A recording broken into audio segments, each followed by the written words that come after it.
পথাৰ আমাৰ বজাৰ আমাৰ এই শ্লোগান ৰাজপথৰ নহয় কৃষি কৰ্মৰ জৰিয়তে বজাৰ দখল কৰিব পাৰিলেহে এই শ্লোগানৰ মূল্য থাকিব। নমস্কাৰ, মই জুন গগৈ আপোনালোকক স্বাগতম জনাইছোঁ সকলোকে আমাৰ জীৱিকা অনুসন্ধান অনুষ্ঠানটোলৈ। আজি আমি আহি উপস্থিত হৈছোঁহি মেৰাপানী অঞ্চলৰ মেদক গাঁৱত আৰু এই মেদক গাঁৱত আপোনালোকে দেখিবলৈ পাইছে বা দেখিবলৈ পাব খেতিৰে ভৰপূৰ সম্পূৰ্ণ আৰু জৈৱিক পদ্ধতিৰ লগতে এই পদ্ধতিতে মানে আপোনাৰ খেতি হৈছে। ইয়াত আপোনাৰ দেখিবলৈ পাব আপোনালোকে কেনেকৈ ধৰণে তেখেতলোকক খেতি কৰিছে আৰু সম্পূৰ্ণ তথ্য আমি বা সম্পূৰ্ণ কথা আমি তেখেতলোকক খেতিৰ বিষয়ে আমি জানিবৰ কাৰণে আজি আমি যিজন ব্যক্তিৰ ওচৰত উপস্থিত হৈছোঁ তেখেতৰ ওচৰলৈ যাওঁ আহক।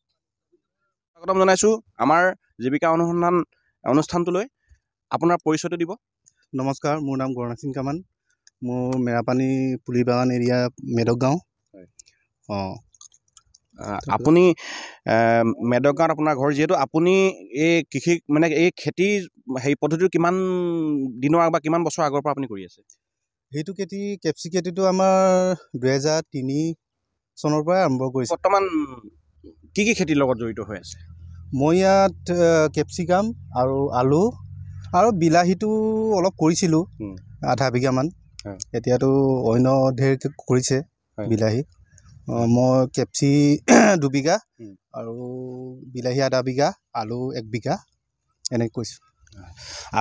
আপুনি এই খেতিৰ লগত জড়িত হোৱাৰ আগমুহূৰ্তত বেলেগ কিবা কামৰ লগত জড়িত হৈছিলে নেকি বা হৈ আছিলে নেকি? হয়, আগতটোতো চাকৰিৰ কাৰণে বহুত ধৰিলোঁ, কি কৰিবা, সফল নহ'ল। সেইটো চিন্তা কৰিলে কি হ'ব, সেইটো কাৰণে খেতিত ধৰিলোঁ। গোটেইখিনি আমাৰ নিজৰ সুবিধাৰ কাৰণে আমি খেতিটোত জড়িত কৰিলোঁ।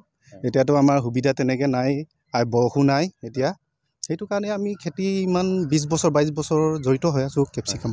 আপুনি যিখিনি প্ৰডাকশ্যন এতিয়া হৈছে, আপোনাৰ ধৰি লওক খেতিৰ যিখিনি প্ৰডাকশ্যন কেপচিকামেই হওক, বিলাহীয়ে হওক বা ভোট জলকীয়াই হওক ইত্যাদিকে যিখিনি প্ৰডাকশ্যন হৈছে আপোনাৰ, আৰু এই প্ৰডাকশ্যনখিনি আপুনি বজাৰলৈ কেনেকৈ ধৰণে উলিয়াই নিব পাৰিছে, অৰ্থাৎ আপুনি কেনেকৈ ধৰণে ইয়াক ছাপ্লাইটো আপুনি দিব পাৰিছে? হয়, আমাৰ ইয়াত বেপাৰী আহে, আমাৰ গুৱাহাটী বেপাৰী আহে, নগাঁও, কাৰুপেটীয়া আৰু চুলুং, আৰমঠিও যায়, কলিকতা যায়। আমাৰ ইয়াত উলিয়াই দিব লাগে, পেকিং কৰি দিওঁ আমি, আৰু গোলাঘাটতো দিওঁ। সৰহভাগ আমাৰ গুৱাহাটীত বেছিকৈ যায়। এতিয়া আপোনাৰ বৰ্তমান যি আপুনি খেতিৰ লগত জড়িত হৈ আছে, খেতিৰ লগত জড়িত যথেষ্টখিনি সমস্যাৰ সন্মুখীন হৈছে, যিহেতু পানীৰ অভাৱ হয়নে নহয়? পানীৰ অভাৱ হয়, লগতে আপোনাৰ দৰৱ সাৰ ইত্যাদি বহুতখিনি সমস্যা থাকে। আৰু আপুনি সেই দৰৱ সাৰ বা আপুনি চৰকাৰৰ ফালৰ পৰা কিবা অনুদান আপুনি এই খেতিটোৰ কাৰণে আপুনি পাইছে নেকি? নাই, চৰকাৰৰ পৰা একো সুবিধা পোৱা নাই। আমাৰ এতিয়া পানীৰ কাৰণে বহুত যথেষ্ট মানে সুবিধা হয়। তাৰমানে কি, আমাৰ ইয়াত কমেও 1 মাহমান এই চুইচ গেট বন্ধ হ'লে আমি পানী নাপাওঁ। পিছত গৈ আমাৰ গছ মৰি যায়, লেৰেলি হৈ যায়। সেইটো কাৰণে আমাৰ ইয়াত চৰকাৰক সেইটোকে আহ্বান জনাইছোঁ, আমাৰ ইয়াৰ বৰিঙৰ ব্যৱস্থাটো যদি কৰিব পাৰে, তাকে আমি বহুত খেতিয়কে কিবা এটা লাভান্বিত কৰিব পাৰিম বুলি আশা ৰাখিছোঁ।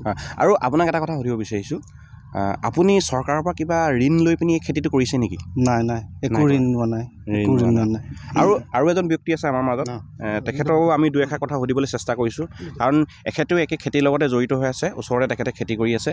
স্বাগতম জনাইছোঁ, আপোনাৰ পৰিচয়টো আমাৰ আগত দাঙি ধৰিব বুলি আশা কৰিলোঁ। নমস্কাৰ, মোৰ নাম পাতিৰ দলে, মই মেদক গাঁৱৰ বাসিন্দাৰ হয়। মই খেতিৰ লগত মানে বহু বছৰৰ পৰা ক'ব লাগে বাৰু জড়িত হৈ আছোঁ। এই খেতিটোৱে আমাৰ জীৱিকা বুলি ধৰিব লাগে আৰু সেই খেতিটোৰ লগত আমি বছৰি কৰি আছোঁ, পাইছোঁ বা লোকচানো হৈছে, লাভো হৈছে। হ'লেও লোকচান হ'লেও আমি খেতিত জড়িত হৈছোঁ, লাভ হ'লেও জড়িত হৈছোঁ। ধৰি লওক তেনেকৈ এই খেতিতে আমি এই জড়িত হৈ থাকিবলগীয়া হৈছে। এতিয়া কথাটো হ'ল, মই এনেকৈ ধৰণে আপোনালোকক সুধিছোঁ, আপোনালোকে খেতিৰ লগত যিহেতু আপুনি সৰুৰে পৰা জড়িত হয়, এতিয়াও বৰ্তমানলৈকে খেতিতেই জড়িত হৈ আছে। এতিয়া ধৰি লওক আপোনাৰ মই এটা বস্তু দেখুৱাব বিচাৰিছোঁ, ইয়াত যদি কেনেবাকৈ যদি পোক লাগিছে, এতিয়া এইটো ধৰি লওক পোক, আমি অলপ আগতে এইটো বস্তুটো হেৰি কৰিছোঁ, আমাৰ সতীৰ্থক মই দেখুৱাবৰ কাৰণে অনুৰোধ জনাইছোঁ, এইটো পোক লাগিছে। এই পোকটোৰ কাৰণে আপুনি কি দৰৱ ব্যৱহাৰ কৰিব বিচাৰিব এই পোকটোৰ কাৰণে? এতিয়া ধৰি লওক আৰু বহু জেগাত পোক আছে, এনেকুৱা ধৰণৰ আপোনাৰ যিখিনি সমস্যা হয়, সেই সমস্যাখিনিৰ কাৰণে আপোনালোকে কি ধৰণৰ মানে দৰৱ বা স্প্ৰে কৰিব বিচাৰিব আপোনালোকে? এইটো বিষয়লৈতো ক'বলৈ গ'লে আমি অকল এবিধ দৰৱটো মাৰিলেতো সেই পোকবোৰ কি কয় আঁতৰি নাযায়। কেইবাটাও কোম্পানী আমি দৰৱবোৰ মাৰিবলগীয়া হয়। ধৰি লওক এতিয়া কোৰাজিমো মাৰোঁ, তাৰপিছত জুপিটাৰো মাৰোঁ, এই এলেক্টো বুলি ইন্দ্ৰফিল কোম্পানী এলেক্টোও মাৰোঁ। নানা ধৰণৰ আৰু পোকৰ দৰৱবোৰ আমি মাৰি পেলাই ইহঁতকো নিবাৰণ কৰিবলগীয়া হয়। ইয়াত চাওক আপোনাৰ প্ৰতিটো মানে হেৰিয়তে পাহিতে মানে এপাহ এপাহ ফুল আহিছে, মানে এপাহ নহয় কেইবাপাহো ফুল আহিছে। চাওক ইমান ধুনীয়াকৈ তেখেতবিলাকে খেতি কৰিছে, ইমান সুন্দৰকৈ খেতি কৰিছে তেখেতবিলাকে। প্ৰতিজোপা গছতে ইমান সুন্দৰকৈ এপাহি নহয় 3-4 পাহিকৈ ফুল আহিছে দেখুৱাবলৈ মই অনুৰোধ জনাইছোঁ। ইমান ধুনীয়াকৈ খেতি কৰিছে আপোনালোকে। এই খেতিত যিটো আপোনাৰ প্ৰডাকশ্যন হৈছে আৰু ধুনীয়া প্ৰডাকশ্যন দেখিছোঁ, সৰুটো মাজত ডাঙৰ গোল মানে আপেলটোৰ নিচিনা হৈ পৰিছে। এই প্ৰডাকশ্যনত আপোনালোকে মানে কি মানে সাৰ ব্যৱহাৰ কৰিছে এই প্ৰডাকশ্যনটোৰ কাৰণে, ইমান সুন্দৰকৈ যে প্ৰডাকশ্যন হৈছে? এইটোতো আমি জৈৱিক সাৰে বেছি ব্যৱহাৰ কৰোঁ।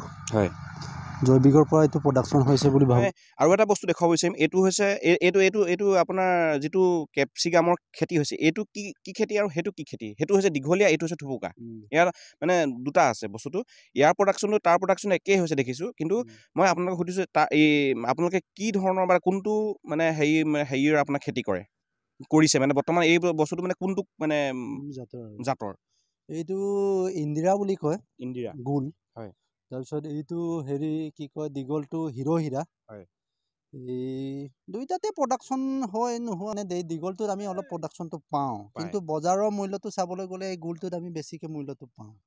কাৰণ তাত আমি 10 টকা পালে ইয়াত আমি 25 টকা পাওঁ। এতিয়া বৰ্তমান তেখেতবিলাকে চৰকাৰৰ কোনো ধৰণৰ আঁচনি বা কোনো ধৰণৰ সা সুবিধা নোপোৱাকৈ তেখেতলোকে নিজৰ মানে গাঁঠিৰ ধন ভাঙি ভঁৰালৰ ধান বিকি তেখেতলোকে খেতি কৰিছোঁ বুলি অলৰেডি আমাক কৈছে।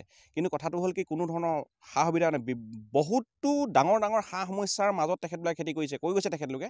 গতিকেলৈ আমি আমাৰ এই অনুষ্ঠান খবৰ গোলাঘাটৰ জীৱিকা অনুসন্ধানৰ অনুষ্ঠানটোৰ পৰা আমি চৰকাৰলৈ এটাই অনুৰোধ কৰিছোঁ, যাতে চৰকাৰে যিসকল উদ্যমী কৃষক আছে তেখেতসকলৰ ফালৰ পৰা কিবা ভাল তেখেতসকলৰ কাৰণে সা সুবিধাবিলাক প্ৰদান কৰিব বুলি আমাৰ অনুষ্ঠানটোৰ ফালৰ পৰা আপোনালোকক বা চৰকাৰলৈ অনুৰোধ জনাইছোঁ।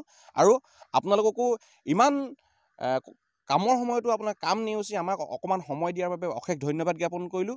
আৰু ভৱিষ্যতে আপোনালোকৰ এই খেতিভাগী বা খেতিখিনি আৰু দুপে আগুৱাই যাওক বুলি আমাৰ ফালৰ পৰা আপোনালোকক শুভকামনা জনালোঁ। ধন্যবাদ।